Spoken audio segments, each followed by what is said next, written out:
Well, hey everybody, Wes McDonald here, and happy Wednesday. To be back joining you for another episode. And as you can see, my host, Randy Dazo, is not with me today. He's actually off traveling, doing some cool things on his own. For those that haven't met me, my name is Wes McDonald. I'm the founder at GoWest.ai. We've been in the AI business helping organizations to figure out where to use AI in their business practices for almost 3 years now. And we put this program together to share with you ideas and to have you share ideas on what's going on in the world of AI. One of the first things I always love to get is, where are you watching from? So which part of the world? We do have a global audience for this show. We've had people in from India, from Canada, the US, from France, from the UK. So please, as you're joining in on the stream, let us know where you're watching from and give us a hello as we move through. The other thing we want to make sure that you do is add your comments and questions. The great thing about live streaming is we have the opportunity to engage with each other in a much more personal and live way than we would through a traditional webinar. So as you hear things and as you see things, make sure you do ask those comments and questions. One of the cool things today, I'll bring our guest in just a minute, but we have Jeff Masters from FormedAI, and this is a company that's revolutionizing kind of how we approach accounts things through finance. AI is impacting every single industry. And it looks like we do have a a private chat from our guest, actually, that they're watching from Sutton Bay, Michigan. So I think without further ado, I'm going to bring in our guest in just a minute, Jeff Masters. And if you haven't met Jeff before, he's one of those people in the industry that are people that have been involved in the accounts payable space for a long time, not just in the office equipment channel that we serve in the MSP space and others. So just 1 second, we'll add Jeff to the stage. So how are you, Jeff? Good morning. Great. Thanks for the invitation, Wes. Appreciate it. Yeah, well, it's certainly not the first time you and I have spoke, and I make no shyness about it, that your solution is one of the ones that we often recommend when we're working with clients on their AI initiatives, right? Especially in the finance departments. And I love that in the private chat you did let us know that you're joining it from Sutton Bay, Michigan. So where's Sutton Bay? It's just in the northern section of Michigan. We were here on a month stay, so ordinarily I live in Scottsdale. So big change from our normal weather here. So it's been great. Yeah, I love it, and can't thank you enough for joining us in today. And for anyone else that is just joining in, let us know where you're watching from. We'd love to know where you're watching from, and don't forget those comments and questions. So one of the first things, maybe, Jeff, just by way of introduction, let people know a little bit about yourself and about FormedAI. Sure. So personally, I've been in the office technology industry for about 40 years. I was started, selling copiers down the street a long, long time ago, and then eventually owned my own dealership. I sold that in 2016 to a private equity group called Flex Technology Group. Oh, sure. Yeah. And worked with them for several years. I was their senior vice president of acquisitions. And then my company actually offered these solutions from FormedAI. And when I left there in 2020, when COVID hit, I bought a share of the company, and I've been working with them, working the company ever since. Yeah. That's great. And I'll just pop up your screen here for a second so people can see where to find you. You can visit form.ai to visit and learn more about what they're doing to sort of revolutionize the finance sector, with AI. And on that note, let's maybe dive right into it a little bit, right? One of the things that, that we see, looking at just the signal to noise ratio, right? The cycle time, exception rates, rebates earned, these kind of things when it comes to doing accounts payable properly, right? What have you seen as so important? Why did you form FormedAI to kind of deal with some of these things? Well, I think especially in the office technology space, but really in every business in the country, there's been a lot of maturity in the industry, and there's been a lot of pressure on organizations to find more efficiency within the organization. And one of the easiest places to start find the efficiencies and looking to these automation tools is accounts payable. It tends to be, unfortunately, one of the more high turnover areas, and but it's very critical to the operation. So, and when you bring in automation into or part of the organization like this, it allows you to be less reliant on the people and more reliant on the processes, right? Because now they're automated or semi-automated in a way that you're not quite as reliant. Free those people up to do more important work rather than just data entry and comparing things and so forth. So now you can free them up to do AR and some other things. Yeah, I think that's so important, right? And that's one of the things that we've seen with AI in our time is making sure that people have more time to do the work that they actually want to do or that's more high value, right? As opposed to kind of this low value work that we all have to do. So maybe talk to that high value versus low value. Yeah, exactly. And,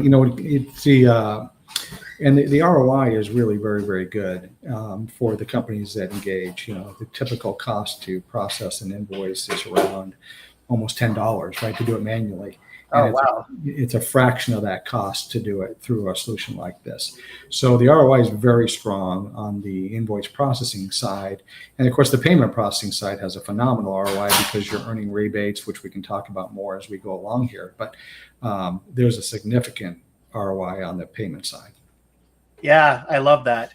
And, ROI, typically is one of the biggest sort of drivers for people when they're looking to make a decision, because if it can't save them time or money, what's the point, right? That's exactly right. Like I said, there's been a lot of pressure on the organizations to push for more efficiencies, pricing pressure of their own in their own markets, especially in the office equipment to office technology channel. That industry has gotten very mature, so there's a lot of pricing pressure, a lot of consolidation within the industry. And so it's really forced these organizations to really focus internally on their internal costs and also looking for new revenue streams, because that's another opportunity for organizations that want to promote this type of product. Yeah, I got to think, like you, I've, got a long sort of pedigree in the office equipment channel, right? And working for, I don't know if you remember when I was working at Print Audit, one of the things I loved was being able to look at sort of user print behavior, right? I mean, that's kind of what we tracked and controlled, and to be able to see how that was shifting. And so many organizations, obviously, what do we call it? It's kind of a long tail business proposition, right? Where, print doesn't die overnight, but we start to see that margin erosion. We start to see that downward pressure on the pages. And not just on what's being produced, but on the equipment itself, right? That, That's right. Every year, that line item becoming smaller and smaller and those margins becoming tighter and tighter. And you've got to get it somewhere. And I got to think that when it comes to, accounts payable, that, like you said, if that's $10 an invoice, every month on a shrinking pie, that's got to be a huge benefit for them, right? That's right. That's exactly right. Yeah. And it's an easy place to start in the organization. It's probably one of the most least disruptive places to start, right? Introducing new technology into an organization can be very disruptive. Yeah. It can be very unsettling for an organization to bring that in. Everybody's a little bit afraid of it. What's this going to do to my job and so forth. And so it's just one of the easier places to start to introduce AI and automation and those kinds of technologies. We're not asking people to replace any of their technology. Oftentimes that's a scare point for organizations. I don't want to replace my ERP or some important piece of software that we're using. What we want to do is augment the efforts of their people, which doesn't mean we're replacing anything when it comes to something they're already potentially using. Yeah, I love that. And my experience has been that when we're, coaching people on AI usage, that trying to, help people to understand that they shouldn't boil the ocean first, that it's obviously these big grandiose ideas of where AI can help. And we're saying, no, hold on. It's probably a whole bunch of things that you're doing right now, which can just be done better, where you can save time, where you can whittle away at, what it costs to do a certain function, versus entire replacement. Right. And I've seen it, Jeff, like, people looking at, let's say, entire Copilot rollouts where they're, implementing their entire SharePoint infrastructure and finding out where the policy holes are, and just a list of nightmares that come with those big projects. Or heaven forbid, like you said, replacing, your ERP or something else. this sounds like, what you do sounds like a much more, I guess, digestible, kind of approach for what they're already doing, right? Yeah, it's more complementary to what they're doing rather than replacing something that they're doing. It just introduces a way to reduce human effort in the organization. In the case of AP, we're involved in a lot of office automation tools, not just accounts payable. It happens to be our primary one, but in those instances, you're introducing this type of automation. We're reducing 80 to 100% of the effort, which is very significant.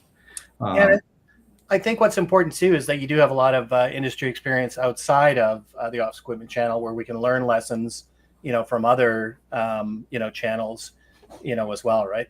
Yeah, we're integrated with probably 100 different ERPs right now. So our reseller network, we don't tend to sell direct. We tend to sell through bars in the United States. Our reseller network introduces us to every imaginable type of client you can imagine, using every imaginable ERP you can think of.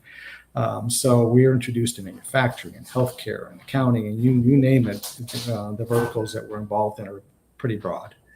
Yeah, I think it's really important because part of our audience is also in the managed services channel, right? And other people that are using AI that really, don't have a familiarity with even the office equipment channel.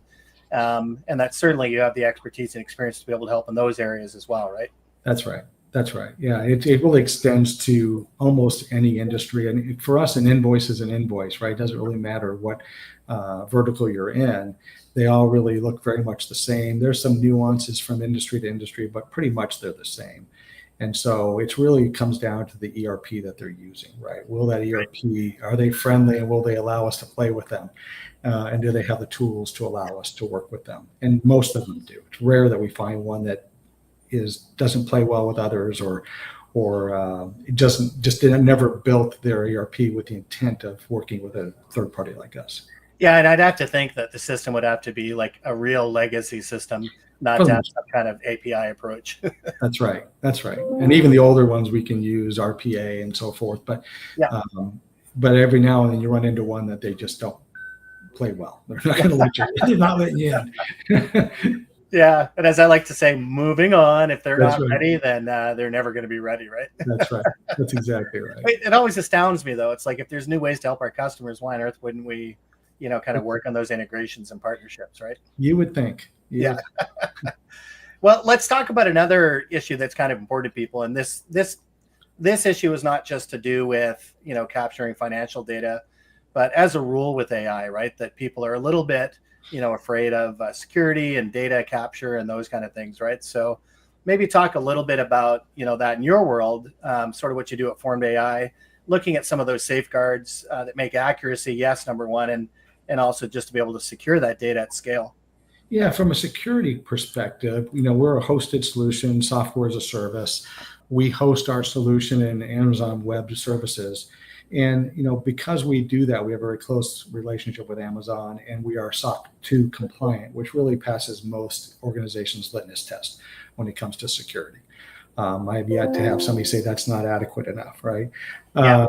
So from that perspective, we've had a very high comfort level with the security aspects of the solutions that we offer. When it comes to data extraction accuracy, in most cases we're dealing with millions, tens of millions, even hundreds of millions of dollars in transactions, sometimes even monthly. And so the accuracy of the data is really important. And most of our competitors in this space rely on what we call OCR, optical character recognition, or ICR, intelligent character recognition for handwriting. They rely on that very heavily to extract the data. The problem is that nobody has perfected that technology. Not even close, right? And so if it's second or third generation PDF or a handwritten document, it's just not going to be very good. Yeah. And ordinarily what that means is that the burden falls to the client to fix all the data. And so years ago, we promised our customers an automated solution. They didn't feel that was very automated. So, so years ago, we introduced what we call human verification, or humans in the loop, where we actually have human beings actually inspecting every piece of extracted data for accuracy and fixing the data if it's not prior to it ever getting in front of the client. And so because we do that, we can guarantee a 99% data extraction accuracy. And there's no other way to do that, right? Today, there's no other way to do that. Yeah, I agree with you. And it's kind of cute, like a lot of the AI features. I mean, they're progressing, right? But I call it kind of cute when you can take your handwritten notes and get it to read it. And people are always kind of shocked and amazed at the magic that happens. But what they also don't fail to realize is that, yeah, it's pretty good, but when it comes to financial data, it's got to be really good, and that's where you need humans in that process. That's the difference, right? When if it's dealing with an HR document or something, and they transpose somebody's letters in their name, that's one thing. When you're dealing with millions and millions of dollars in transactions, it's a totally different thing. You get a decimal point out of place, and it's meaningful. Kind of a big deal. Yeah. And hey, for those that are on, if you do want to ask any comments or questions while we have Jeff here, go for it. I know people can be a little shy. And also let us know where you're watching from. It's always fun to see where people are, are joining us from, right? Right. Yeah. And so the other thing we haven't really talked about, Weston, I'm sure you're getting there, is on the payment side, right? And that's really one of the more exciting, interesting pieces of a solution like this. Yeah, let's talk about it. It's the piece that gets, the financial executives in the organization very excited, because in many cases, they've never been introduced to the concept of earning rebates, paying their vendors, right? You might actually be getting payments from some of your clients today with what we call virtual card payments. And basically it's a credit card transaction, but it's a credit card transaction, right? It's a one-time issued credit card payment or credit card number. So it's very secure when it comes to that perspective. But then on the other side of that is every time we engage one of our clients' vendors and they're willing to accept that type of payment, the client gets a rebate on every one of those transactions. And those rebates can become very meaningful very quickly, right? Also, many of our clients engage with us on the payment piece strictly from a security perspective. Payment fraud is a very big deal and it's growing very fast right now. The fastest growing area of payment fraud is electronic or ACH fraud. Really? Wow, I didn't know that. So by having a secure system that moves the money much more securely than if you're paying your vendors with your bank account, paying checks, ACHs, et cetera, you're exposing your bank account to fraud. And we've seen horrific examples of fraud occurring in the payment sector. So security is oftentimes the number one reason why organizations, especially large organizations, move to this type of solution for the payments. The rebates are a big bonus, of course, but security and securing your bank account is a big deal. And I know everybody feels like, well, I use Positive Pay or I use this with my bank, but fraud is still occurring at a rampant rate. So it also creates a more virtual opportunity for organizations where checks aren't sitting on people's desks waiting to be signed. Everything is done virtually and automatically, and you're not, preparing notch files and printing out checks. All those things and remittances that go along with executing payments, all that's fully automated. Yeah. Oh, that's great. Yeah. And it is such a big deal. Like when we think of security and especially with AI solutions, we think just about the AI, but we've got these very traditional, maybe traditional is the wrong word, but these very pervasive, security holes that people are going after, that are as old as time, but maybe with something like your solution has new ways to deal with it and combat it, right? That's right. That's exactly right. Much, much more secure than a traditional banking method. And like I said, it's something where we've seen really pretty terrible stories that have occurred from both processing invoices. AP is very vulnerable to fraud, right? Processing invoices. It's very, very easy to commit fraud when processing invoices. And it's same thing is true on the other end, processing payments. Wow. And like typically is that fraud like it can internally be made better with a solution like yours, like where it's harder? Yeah. So I'll give you a simple example, right? They're all over the internet, right? It's really easy to find them. But let's just say I'm the AP clerk and I have a friend of mine and I say, hey, look, you make up a freight company, send me invoices and I'll process those for payment, right? And it happens every day, and it happens to the tune of millions and millions and millions of dollars. I've seen, like I said, we've seen some horrific examples where, a single company gets hit for $3 million by a corrupt employee who sets up a payment scheme like that. And so by introducing technology, we have safeguards that won't allow that to happen. Of course, you always want to separate duties as a basic practice. You don't want the person processing invoices who are cutting the checks and signing them. That's a big no-no. But aside from that, there's other safeguards we can put into place that prevent that from happening, so you're not exposed to fraud. That's great, and so many layers, right? Yeah, it's something where it's just one of those things you don't want to have to be thinking about, right? Yeah. You got other bigger problems and opportunities to work on. Let's talk a little bit, just in respect for your time in the audience. Yep. As a profit center, and I think we kind of covered this a little bit, but are there any other considerations, with this? Because AP is not typically looked at as a profit center, right? So, what's the deeper reasoning behind this? Yeah, so obviously the rebates that you earn from your virtual card payments, those in some cases those exceed the cost of any solution that you would be acquiring from us or anybody else. So because it can become very meaningful very quickly and drop to the bottom line of the organization. What does drop to the bottom line of the organization? It's newfound money, as they say, right? It's money you didn't know existed, and an opportunity to not just improve things, from a process efficiency and from a security perspective, but from a pure profit perspective, as you're kind of suggesting, Wes. It definitely has that function.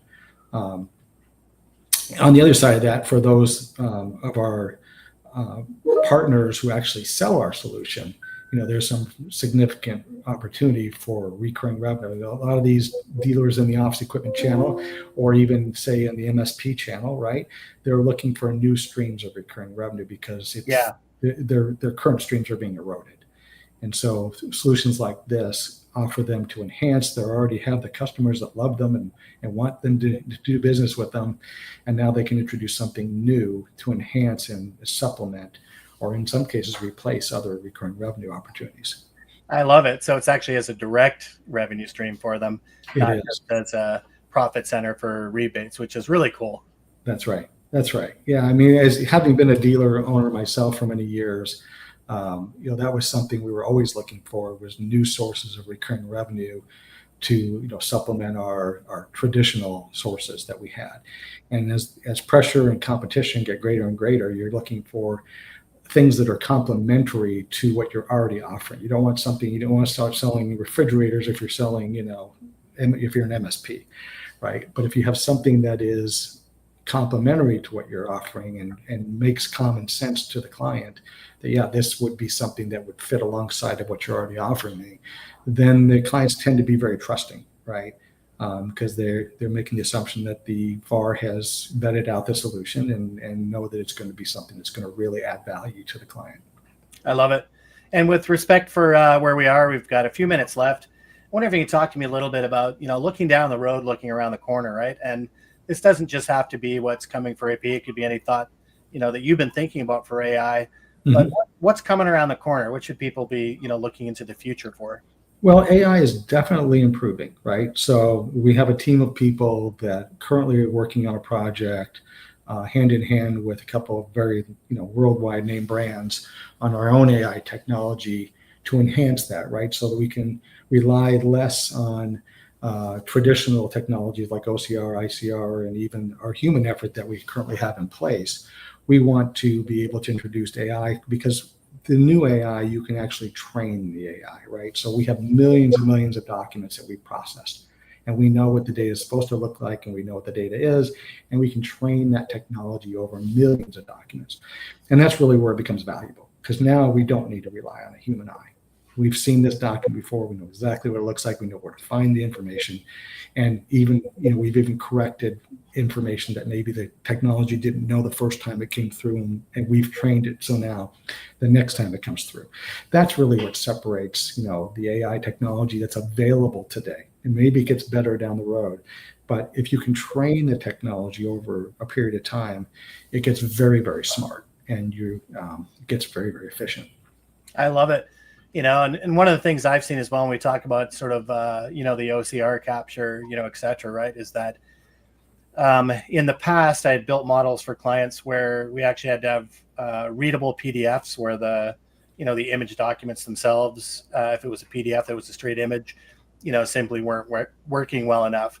And they're definitely making some strides there, as well, right? That I don't think, like looking at the release of OpenAI's ChatGPT 5, that it was as significant from a user perspective as most people thought it would be.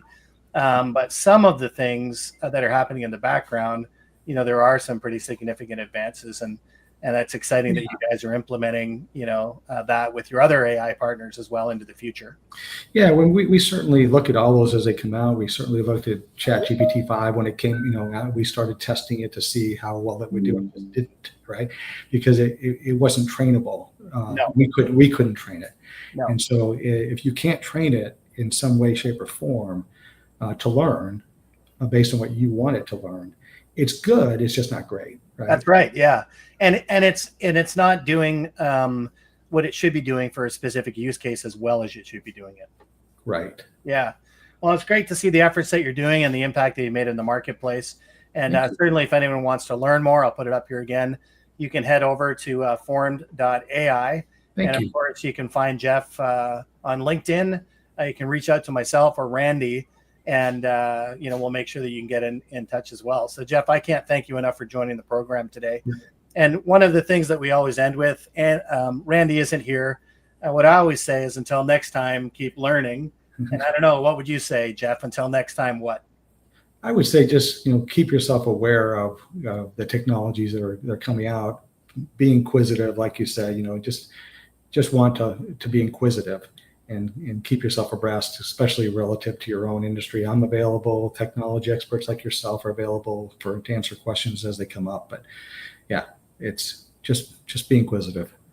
Well, that's great. Can't thank you enough, Jeff, and cannot thank everyone that's tuned in for another episode. We know your time is valuable, and we really love being able to share, the latest in AI innovation in the channel with you. So hopefully, Jeff, you have a great week. And thanks again for the invitation. Yeah, we'll see you in a couple Wednesdays. Okay.